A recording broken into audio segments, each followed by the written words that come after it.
인류 역사가 농경 사회로 접어들면서 큰 변화를 가져오게 됩니다. 그것은 농경 사회가 되면서 사유재산이라고 하는 개념이 만들어지게 됩니다.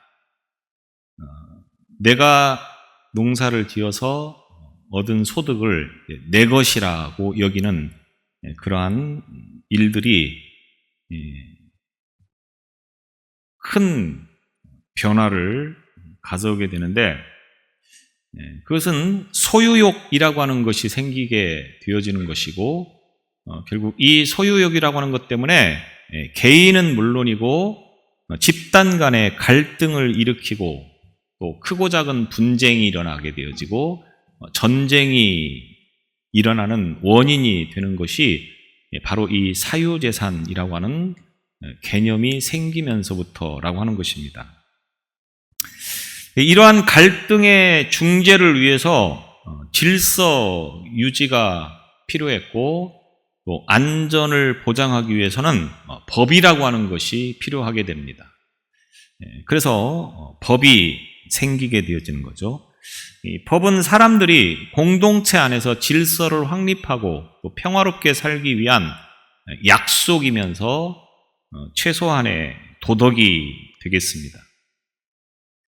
사람들이 법을 통해서 분쟁을 해결하고 보호를 받는 것이 됩니다. 만약에 우리가 법이 없이 세상을 산다고 하면 물론 모든 사람이 다 동일한 상황으로 살아간다고 하면 문제가 되지 않는데, 그런데 그렇지 않죠.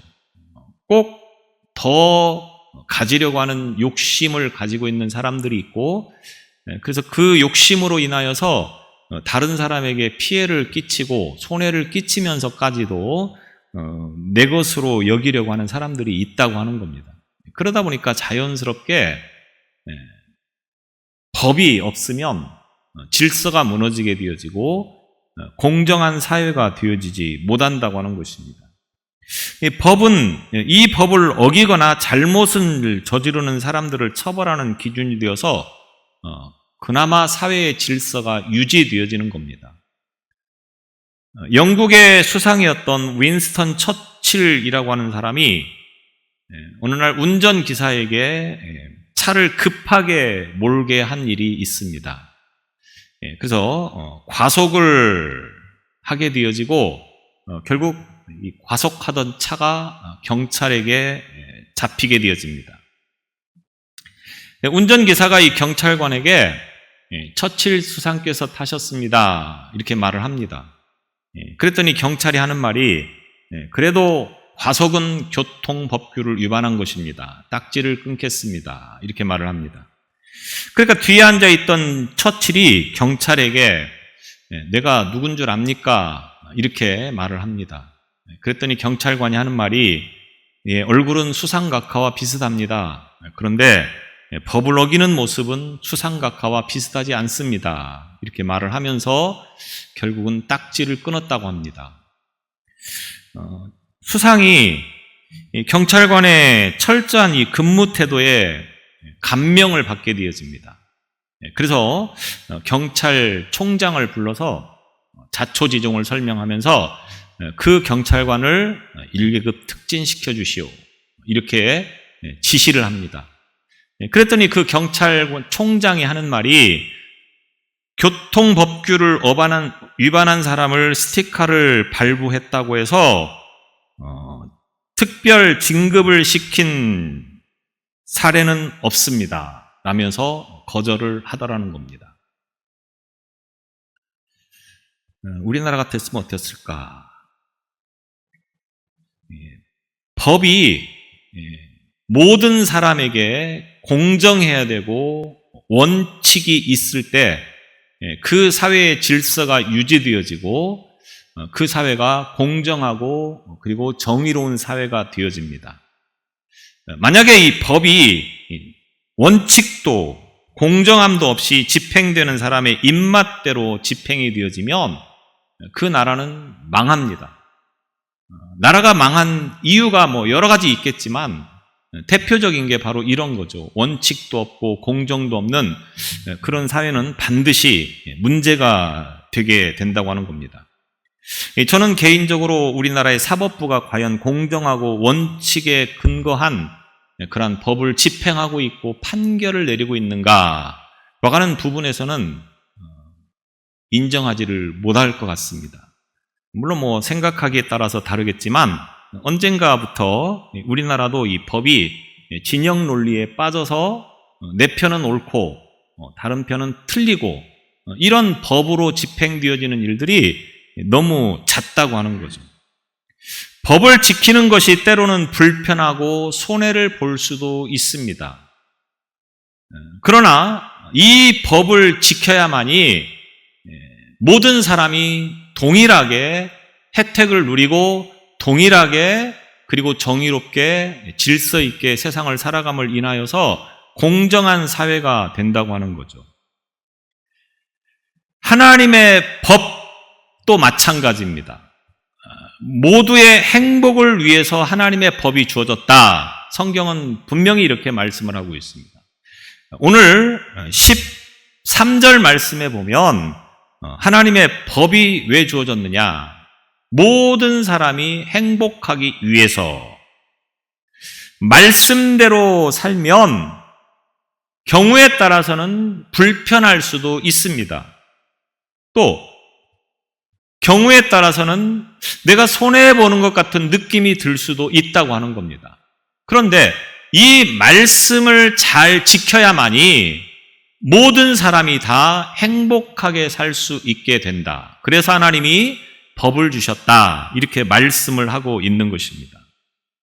이 신명기라고 하는 책은 이스라엘의 이제 광야의 여정을 마무리하고 요단강만 건너면 가나안을 정복하게 되어지는 시점에서 모세가 이스라엘의 백성들을 불러놓고 마지막 고별 설교하는 내용이 바로 이 신명기의 말씀이 되겠습니다. 이 신명기를 통해서 모세는 출애굽의 모든 여정들을 회상하면서 하나님께서 이스라엘의 패역함이 있음에도 불구하고 그 이스라엘 백성을 버리지 않고 여기까지 인도하셨음을 말씀합니다.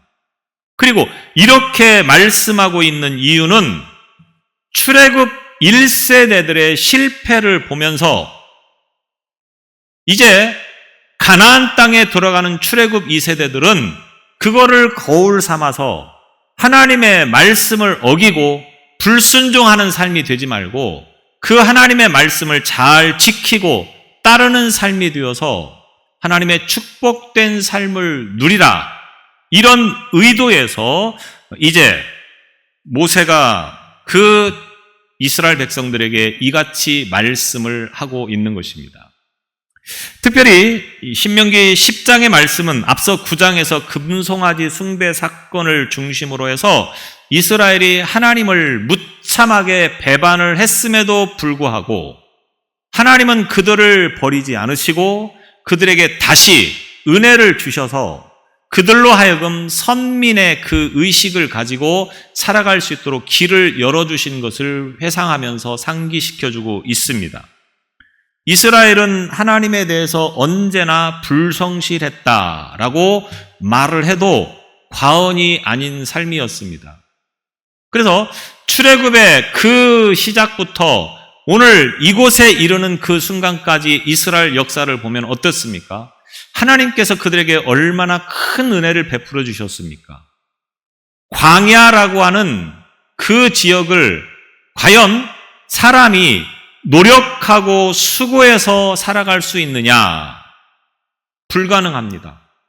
더욱이 이스라엘 민족의 형편을 보면 그렇다고 하는 겁니다. 그들이 배운 것이 있습니까? 힘이 있습니까? 아는 것이 있습니까? 아무것도 모르는 그런 상태에서 하나님께서 이 이스라엘 민족을 광야에서 40여 년이라고 하는 시간 동안 그들을 먹여주시고 재워주시고 그들을 여기까지 인도해 주셨다고 하는 겁니다. 그런데 그들은 순간순간마다 틈만 나면 하나님을 원망하고 불평하는 일을 일삼았습니다. 배부르게 먹여주면 그것에 대해서 감사하는 것이 아니라 고기가 먹고 싶다고 하는 겁니다. 하나님은 그들에게 고기를 충분하게 공급을 시켜주셨습니다. 광야에서 마실 물이 없이 갈증을 일어나는 그 순간마다 그들은 원망하고 불평을 일삼습니다. 그때마다 하나님은 마실 것을 충분히 제공해 주셨습니다. 그런 모든 과정들을 돌아보면 그들은 어떠한 상황에서도 하나님은 자신들을 버리지 않고 지켜주시고 충분하게 필요한 것들을 제공해 주시는 분이다 라고 하는 믿음을 가지고 하나님만 바라보면 되는데, 그런데 그 믿음이 잠깐에 불과했고 또 뒤돌아서면 원망하고 불평을 일삼게 되어지는 겁니다. 그럴 때도 하나님은 그들을 버리지 않고 그들을 계속해서 지켜주시고 인도하십니다. 그리고 그들에게 이제 십계명이라고 하는 것을 주셨습니다. 십계명을 주신 것은 이스라엘 민족에게 얼마나 큰 은혜인지 모릅니다. 그들에게 법을 주셨다, 율법을 주셨다라고 하는 것은 은혜가 아닐 수 없다고 하는 겁니다. 왜 그렇습니까? 앞서 말씀을 드렸듯이 법이 없으면, 율법이 없으면 사람이 질서를 지킬 수 없게 되어지고 사람답게 살지 못하는 그런 상황이 되어지게 되는 것입니다. 십계명을 통해서 규례와 법도를 그들에게 주셨고 그것을 잘 지키며 살아감으로 인하여서 모든 사람이 행복하게 살 수 있도록 하나님께서 은혜를 주셨다라고 하는 겁니다. 이 십계명은 누군가를 구속하고 억압하기 위해서 주신 것이 아닙니다. 지키는 그 사람의 입장에서 보면 조금 불편할 수 있고 또 불만을 가질 수 있을 만한, 내가 뭔가 손해보는 것 같다고 하는 그런 느낌이 들 수 있는 그런 상황이 올 수도 있습니다. 그러나 전체적으로 보면 그 법을 지킴으로 인하여서 모든 사람이 공정하고 또 행복하게 살 수 있는 세상이 되어진다고 하는 겁니다. 그런 측면에서 이 십계명, 율법이라고 하는 것은 사용 설명서와 같은 것이다라고 표현을 할 수도 있겠습니다. 어떤 제품을 구하면 우리가 거기에 사용 설명서라고 하는 것이 따라옵니다. 이 사용 설명서대로 그 제품을 사용할 때에 가장 제대로 정확하게 사용할 수 있는 거죠. 그런 것처럼 이 십계명이라고 하는 것을 통해서 인간이 어떻게 살아가는 것이 복된 삶이냐라고 하는 것을 배울 수 있게 되어진다고 하는 것입니다. 이 하나님의 축복된 삶을 살기 위해서는 이 계명을 잘 지키는 것이 중요하다고 하는 것입니다. 모세가 이 오경을 기록한 5권의 책이죠. 창세기부터 신명기까지 이것을 모세 오경이라고 하는데, 이 모세 오경을 기록한 이유는 어디에 있습니까?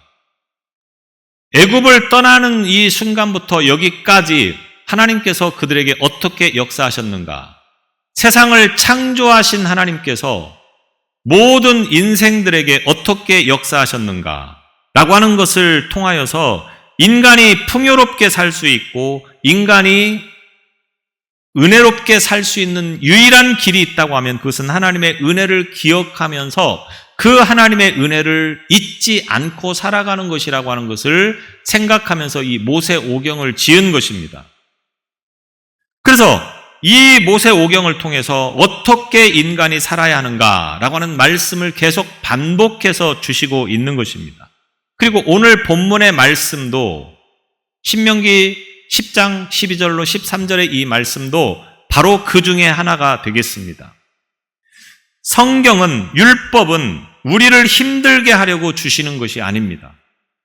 율법은 이스라엘 백성들을 힘들게 하려고 주신 것이 아니라 그들이 어떻게 하면 잘 살 수 있을까라고 하는 것을 생각하시면서 주신 것이 바로 이 말씀인 것입니다. 그들의 행복을 위해서 주신 것이다. 이렇게 말씀을 하고 있는 것입니다. 뭔가 해라, 뭔가 하지 마라, 이러한 것들이 그것을 듣는 입장에서는 뭔가 억압받는 것 같고 뭔가 구속받는 것 같지만 사실은 그렇게 하는 것이 복이라고 하는 거죠. 제가 종종 말씀을 드리지만 예를 들어서 부모가 자녀를 키울 때에 양육할 때 어떡합니까? 자녀가 하고 싶은 대로 내버려 두면서 자녀를 키우는 부모는 없습니다. 만약 그렇게 키우는 부모가 있다고 하면 그는 자식을 버린 겁니다. 그 자식은 제대로 자라날 수가 없습니다.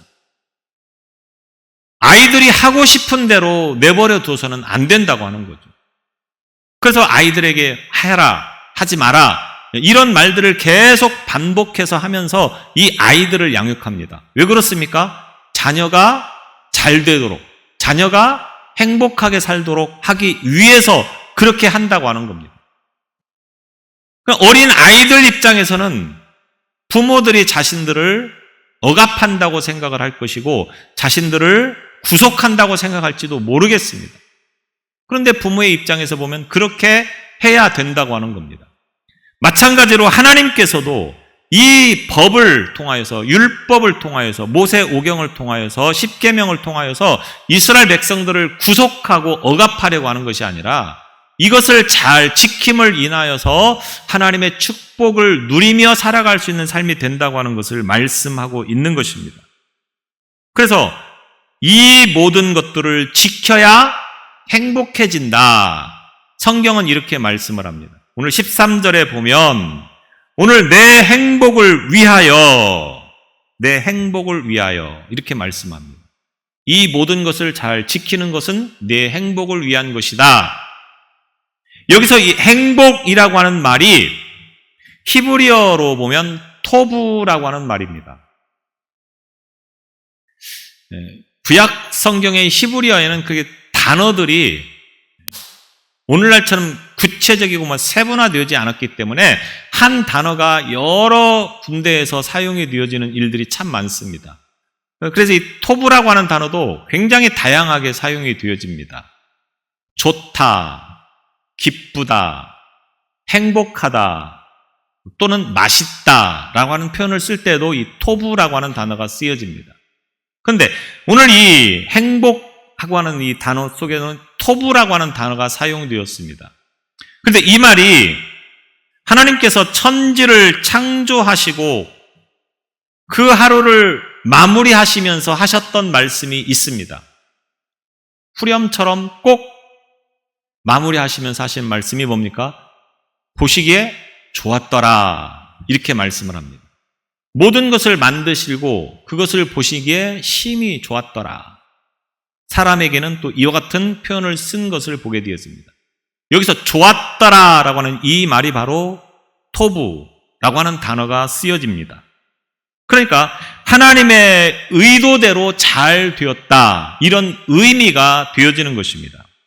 다시 말하면 인생의 행복이 무엇이냐? 하나님께서 의도하시는 대로 잘 살아가는 것이 인생의 행복이다, 이런 말씀이 되는 것입니다. 행복은 하나님께서 인생들에게 주시려고 하는 가장 좋은 삶을 의미하는 것이 행복이라고 하는 것입니다. 그러니까 우리가 생각할 때 행복이라고 하는 것과 조금 다를 수도 있습니다. 왜냐하면 사람이 생각하는 행복은 자기가 만족할 때에 그것을 행복하다라고 여기는 경우들이 많이 있습니다. 그런데 이런 것이 행복이라고 말을 하기보다는 성경적인 행복은 뭡니까? 하나님께서 의도하시는 삶을 살아가는 것을 행복이다, 이렇게 말씀을 드릴 수 있다고 하는 겁니다. 그래서 이 행복을 위해서 하나님께서 우리에게 요구하시는 말씀이 바로 12절의 말씀입니다. 여기 보면 네 가지로 하나님께서 우리에게 요구하시고 있는 말씀을 우리가 봅니다. 먼저 12절 보면 이스라엘아, 내 하나님 여호와께서 내게 요구하시는 것이 무엇이냐? 곧 내 하나님 여호와를 경외하여, 이렇게 말씀합니다. 우리 성경은 표현이 조금 애매합니다. 경외하여라고 말을 했습니다. 그러니까 경외하여서, 경외하는 것이 도의 모든 도를 행하는 것이고 또 사랑하는 것이고 마음을 다하고 뜻을 다하고 내 하나님 여호와를 섬기는 것인가 라고 하는 생각이 들도록 그렇게 번역을 해놨죠. 그런데 그런 뜻이 아니고 이 여호와를 경외하여라고 하는 말을 세 번역으로 보면 당신들의 하나님을 경외하며라고 되어 있습니다. 그러니까 하나님을 경외하라, 이것이 하나님께서 오늘 우리에게 요구하시는 것이라고 하는 겁니다. 그러면 경외라고 하는 말이 무슨 말입니까?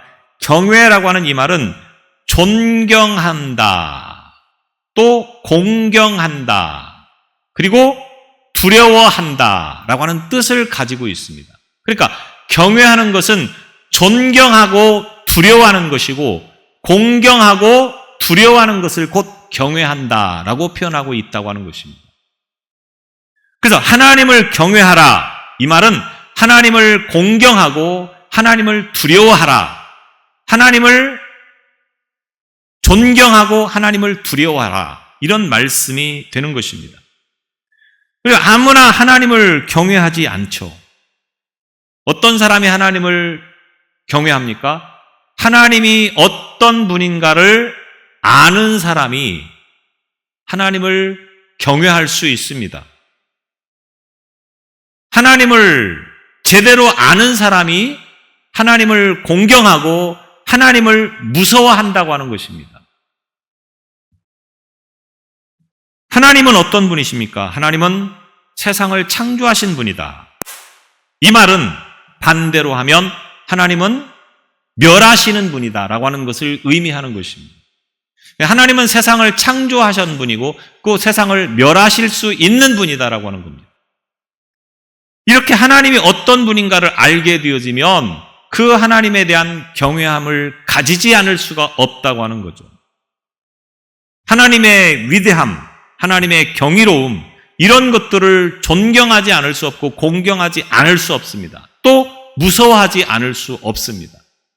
간혹 하나님을 두렵지 않다라고 하는 분들이 종종 있습니다. 믿는 사람들 가운데도 하나님을 별로 두려워하지 않는 것 같은 사람들이 분명히 있습니다. 제가 볼 때도 과연 저분이 하나님을 두려워하는 분이 맞는가라는 생각이 들 만큼 살아가는 분들이 분명히 있습니다. 그런데 하나님을 두렵지 않다라고 하는 분은 그가 정말로 강심장이어서 그러는 것이 아니라 그가 하나님을 제대로 알지 못하기 때문에 그렇다고 하는 겁니다. 하나님이 어떤 분인가를 알면 아무리 강심장이라도 하나님을 두려워하지 않을 수 없습니다. 여러분은 어떻습니까? 여러분은 정말로 하나님을 두렵게 여기며 신앙생활을 하고 계십니까? 시편 2편 11절에 보면 여호와를 경외함으로 섬기고 떨며 즐거워할지어다, 이렇게 말씀합니다. 여호와를 경외함으로 섬기고 떨며 두려워할지어다. 우리에게 하나님만이 두려우신 분입니다. 이 말은 다른 말로 하면 하나님 외에는 어떤 것도 두려워하지 말라, 담대하라, 이렇게 말씀하는 것입니다. 하나님을 두려우신 분으로, 그리고 그 외의 모든 것들은 다 두려워하지 않는 것으로 우리는 여기며 살아가야 된다고 하는 것입니다. 그런데 많은 신앙인들이 거꾸로 살아갑니다.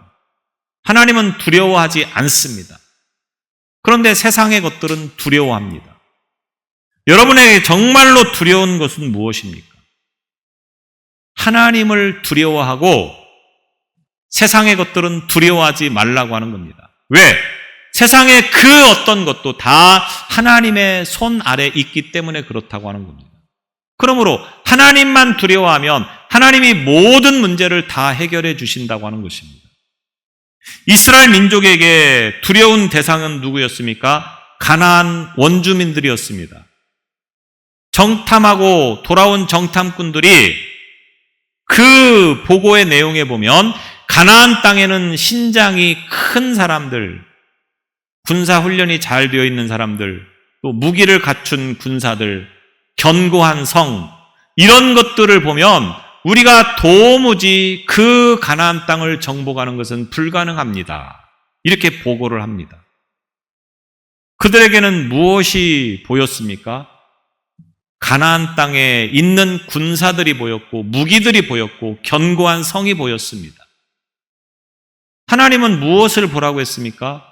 세상을 창조하시고 세상을 멸하실 수 있는 하나님을 보라고 했는데 그들이 보고 온 것은 그 하나님의 능력을 본 것이 아니라 가나안 땅에 그것들을 보고 왔다고 하는 겁니다. 하나님은 그들을 향하여서 분명하게 말씀합니다. 세상에 어떤 것도 두려워하지 말라. 정말로 우리가 두려워야 될 분은 하나님 한 분이시라고 하는 겁니다. 하나님 안에 있으면 반드시 하나님은 그 하나님의 백성들을 지켜주시고 보호해 주시는 것입니다. 세상에 그 어느 것도 감히 하나님의 백성을 넘보지 못한다고 하는 것입니다. 하나님을 경외하는 이들은 결코 하나님을 대적하지 않습니다. 잠언 19장 23절에 보면 여호와를 경외하는 것은 사람으로 생명에 이르게 하는 것이라 경외하는 자는 족하게 지내고 재앙을 만나지 아니하느니라. 하나님을 경외하는 자들을 하나님은 지켜주시고 하나님은 보호해 주신다고 하는 것입니다. 하나님을 경외하는 믿음으로 살아가시기를 바랍니다. 두 번째는 그 모든 도를 행하고 이렇게 말씀합니다. 도라고 하는 말은 길, 도로, 여행 이런 것들을 뜻하는 말입니다. 도를 아십니까? 다니다 보면 그런 사람을 종종 만납니다. 남묘 호랑개교라고 하는 거죠. 여기서 이제 전도 포교를 하는 일종의 방법으로 쓰이는데 도라고 하는 말은 뭡니까? 길이라고 하는 말입니다. 하나님께서 살아가는 길을 우리에게 분명하게 제시해 주셨습니다. 그 길을 따라가는 것이 승리의 비결이고 행복의 비결이라고 하는 것입니다. 그 도를 행하라. 하나님이 말씀하시는 대로 살아가라. 이런 뜻이 되겠습니다. 길에는 여러 가지 많은 길들이 있습니다. 고속도로처럼 잘 뻗은 넓은 도로가 있습니다. 때로는 포장이 안 되어 있는 매우 굴곡이 있는 거친 길이 있습니다. 중요한 것은 내가 길을 감에 있어서 어떤 길을 가느냐라고 하는 것입니다. 내가 보고 판단해서 내 마음대로 가는 길이 되어서는 안 된다고 하는 겁니다.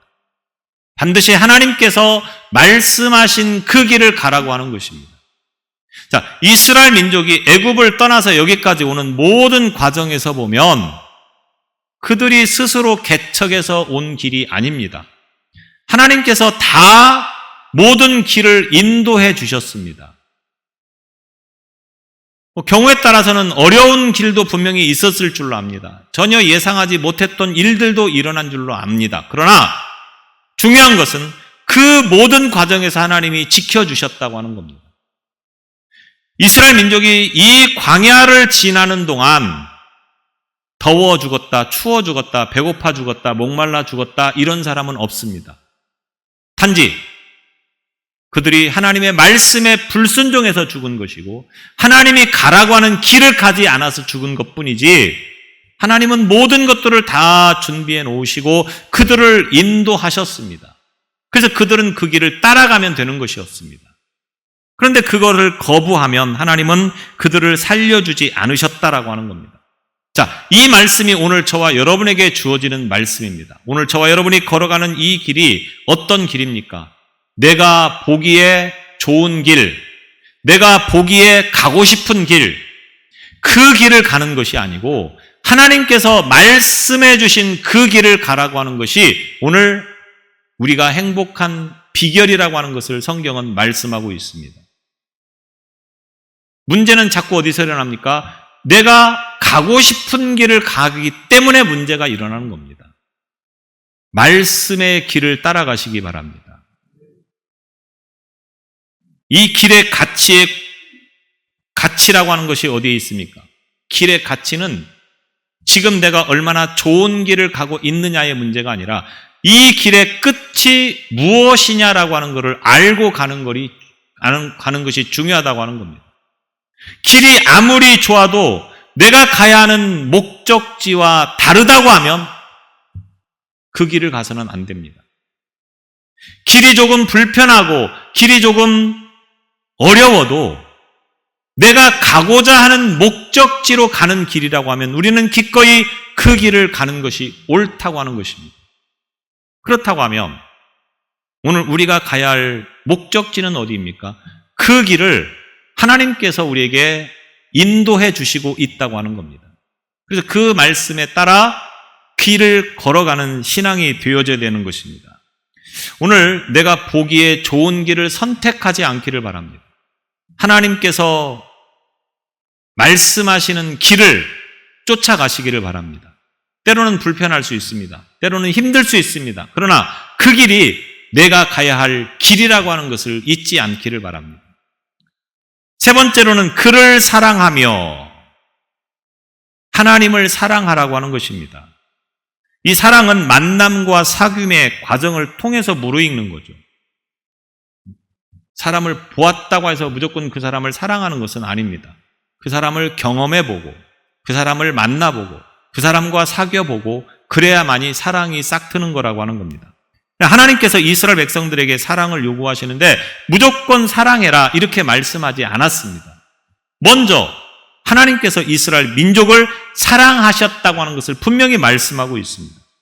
오늘 15절에 보면 여호와께서 오직 내 조상들을 기뻐하시고 그들을 사랑하사 그들의 후손인 너희를 만민 중에서 택하셨음이 오늘과 같으니라. 하나님께서 먼저 이스라엘 민족을 사랑하셨고 그리고 여기까지 이끄셨다고 하는 겁니다. 하나님은 너희들을 먼저 사랑하셨다. 하나님은 우리들을 먼저 사랑하셨다. 그런 것처럼 우리가 그 하나님을 사랑해야 된다. 이렇게 말씀하고 있다고 하는 겁니다. 하나님께서 이스라엘에게 사랑을 요구하는 것은 무조건적이 아닙니다. 사랑했기 때문에 사랑을 받은 너희가 아울러 사랑하는 것이 마땅하다고 하는 것을 말씀하고 있는 것입니다. 로마서 5장 8절에 보면 하나님의 사랑을 이렇게 말씀합니다. 우리가 아직 죄인 되었을 때에 그리스도께서 우리를 위하여 죽으심으로 하나님께서 우리에 대한 자기의 사랑을 확증하셨느니라. 우리가 죄인 되었을 때 하나님께서 우리를 사랑하셔서 아들을 버리시고 그리고 우리를 구원해 주셨다. 우리를 사랑해 주셨다. 이렇게 말씀을 합니다. 나를 위해서 누군가가 대신 죽었다. 그러면 그 사랑은 더 이상 검증이 필요 없는 사랑 아니겠습니까? 거기에 대해서 무엇을 더 말할 수 있겠습니까? 누군가가 나를 대신해서 죽었다라고 생각을 해보십시오. 그것만큼 큰 사랑이 어디 있습니까? 그런데 하나님이 우리를 그렇게 사랑하셨다고 하는 겁니다. 하나님이 나를 위해서 독생자를 아낌없이 버리셨습니다. 예수께서 나를 위해서 아낌없이 자신의 몸을 십자가에 내놓으셨습니다. 우리가 그 사랑을 받은 것입니다. 그런데 이 하나님의 사랑은 여기서 끝나는 것이 아니라 히브리서 12장 6절에 보면 주께서 그 사랑하시는 자를 징계하시고 하나님의 사랑의 또 한편은 뭡니까? 징계라고 하는 것입니다. 징계. 잘못하면 그것을 바로잡기 위해서 징계하시는 것이 또한 하나님의 사랑이라고 하는 겁니다. 부모가 자녀를 징계하는 것은 왜 그렇습니까? 미워서? 아니죠. 사랑하기 때문입니다. 사랑하기 때문에 부모가 자녀를 징계하는 것처럼 하나님께서 오늘 우리를 사랑하시기 때문에 우리를 징계하신다고 하는 겁니다. 우리를 이렇게 사랑하신 하나님을 우리가 사랑해야 된다. 성경은 이렇게 가르쳐주고 있는 것입니다. 그것이 곧 행복이라고 하는 겁니다. 마지막으로 마음을 다하고 뜻을 다하여 내 하나님 여호와를 섬기고 하나님을 섬김에 있어서 마음을 다하고 뜻을 다하여서 섬기라 이렇게 말씀을 합니다. 그런데 이 말씀이 신명기 6장 5절과 매우 흡사하지 않습니까? 너는 마음을 다하고 성품을 다하고 힘을 다하여 내 하나님 여호와를 사랑하라. 하나님을 사랑하는 것과 섬기는 것은 동일한 겁니다. 사랑하면 섬기게 돼 있습니다. 누군가를 사랑하면 그 사람이 원하는 것을 들어주고 싶은 것이 사랑하는 마음입니다. 내가 하고 싶은 대로가 아니라 그 사람이 원하는 것, 그것이 곧 섬김이고 사랑이라고 하는 것입니다. 하나님은 마음을 다하고 뜻을 다하여서 하나님을 섬기고 하나님을 사랑하라고 하는 것입니다. 오늘 하나님의 백성들이 하나님을 사랑함으로 섬기기를 원하시는 것입니다. 이것들을 잘 지키는 것, 이것이 곧 우리에게 있어서 행복이라고 하는 것입니다. 하나님께서 말씀하시면서 이것들을 잘 지켜라. 누구를 위해서? 하나님께서 우리가 이러한 것들을 잘 지켰다고 해서 유익하고 행복한 것이 아니라 그것을 지키는 우리가 행복하기 때문에 하나님께서 이렇게 말씀을 하시고 있는 것입니다. 오늘 하나님의 말씀을 지키는 것은 누구를 위해서가 아닙니다. 바로 나 자신을 위해서, 나의 행복을 위해서 내가 하나님의 말씀을 지키고 하나님의 말씀에 순종하는 삶이 되어지는 것입니다. 참된 행복의 삶을 원한다고 하면 하나님의 말씀에 순종하시기 바랍니다. 참된 행복의 가정이 되기를 원하신다고 하면 하나님의 말씀에 순종하는 가정이 되기를 위해서 기도하시기 바랍니다. 기도하겠습니다. 하나님의 말씀을 통하여서 하나님의 법을 통하여서 지키는 자가 행복한 삶이 된다고 말씀하셨습니다. 우리로 하여금 때로는 불편하고 때로는 손해본 것 같은 느낌이 들 수도 있는 말씀일지라도 그것을 잘 지키는 것이 우리에게 행복한 삶이라고 하는 것을 깨닫게 하여 주셔서 이 말씀에 순종하는 믿음이 되게 하여 주옵소서. 예수님 이름으로 기도드리옵나이다.